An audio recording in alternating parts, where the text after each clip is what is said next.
Hello and welcome back to the Techery. Today we're going to be installing Python as well as familiarising ourselves with the basics.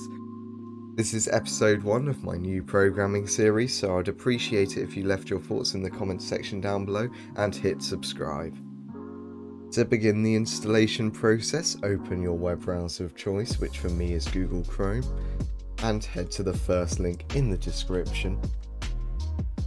Find the Downloads drop-down on the Python website, select your operating system and hit Download.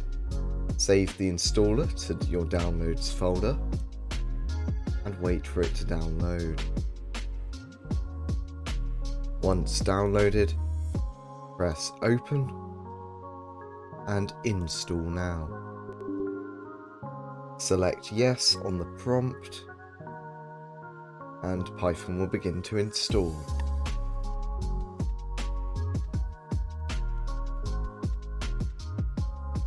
Now that Python has installed, you can head over and press close and close your web browser. Now if you head down here, you can either open the app from the Windows Start menu or search Python. Open the idle and none of these other ones. Here we are in the shell. We will not be coding in the shell. Every time you want to write a new program, you're going to make a new file by going up to File, New File. If you want to open a past project, you go to File and Open. We're going to go ahead and make a new file and drag it to the corners of our screen so you can snap the windows, and there we go. You now want to head over to the one now labelled Untitled and go to File, Save As. Save the file as whatever you want, but for me that's going to be episode_1 and hit Save. So let's get to some simple programming. Remember to follow along at home. You can start by writing print bracket quote marks hello world exclamation mark quote marks bracket, and you are done. You have just written your first program, arguably the most simple program, but you have written a program nevertheless. So to run your code, you're going to want to press F5 on your keyboard or function F5. You don't have an F5 key, you can go up to Run and Run Module. We can now see our output here in the shell, so let's break this down. We are using the function print, which is telling the computer to output something on the screen which is contained in these brackets. We are then using quote marks to tell the computer that this is a string. A string is essentially a sequence of characters bundled together, and then we have our string inside here. Now maybe you want to output a multi-line string. Well, there are several ways you can do this. Arguably the worst way is doing separate print statements on each line. Although this will work, it is a messy way and not a good habit to get into. So by this I mean print hello on a separate line. This will also appear on a separate line in the shell. The other way of doing it is having your hello world and then \n hello. You now press F5. The same result will appear here, but it's contained in one line.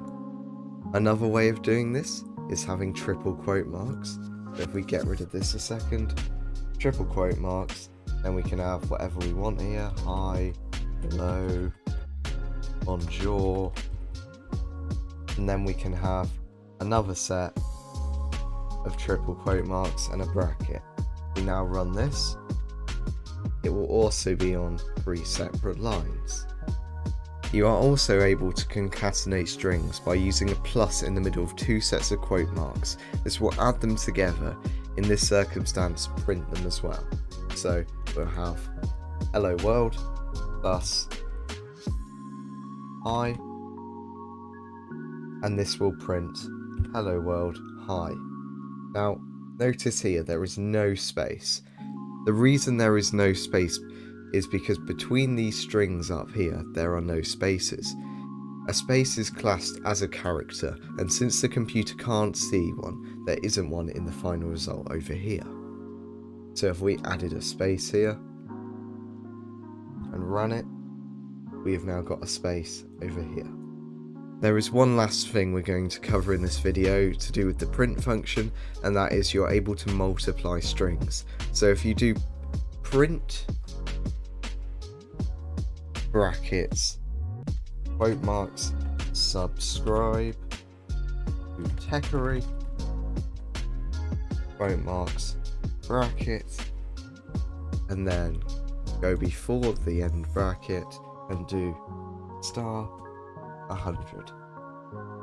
This will multiply the string by 100 and output it on the screen, like you can now see. There we go, there's our 100 subscribed to Techery, which is a good idea by the way, so if you wouldn't mind, please subscribe as this video took a lot longer to make than my usual content. So, by this point in the video you may have already got an error. This is nothing to be ashamed of, and it is perfectly normal. If you're missing a set of quotes or a bracket somewhere, Python is decently good at pointing out this error. So as you can see, if I write print, forget the bracket, just do quote marks, like so, get rid of that, and run this, it says missing parenthesis to call print. So now we know to put that in there and fix our program, as you can see there. And also we can have a missing bracket was never closed. It's very good at showing you what your error is to help you correct it. Now, maybe you're working on a large program, possibly even with a team of people. You want to be able to explain what certain parts do, so you can use comments. A comment is defined in Python by a hashtag. Anything following a hashtag will not be executed, and it's only for humans to explain or write notes. So if I did hashtag hello there, that will not be run, and it will be ignored by the computer. Where we press F5, there will be no difference, and the hi will continue over.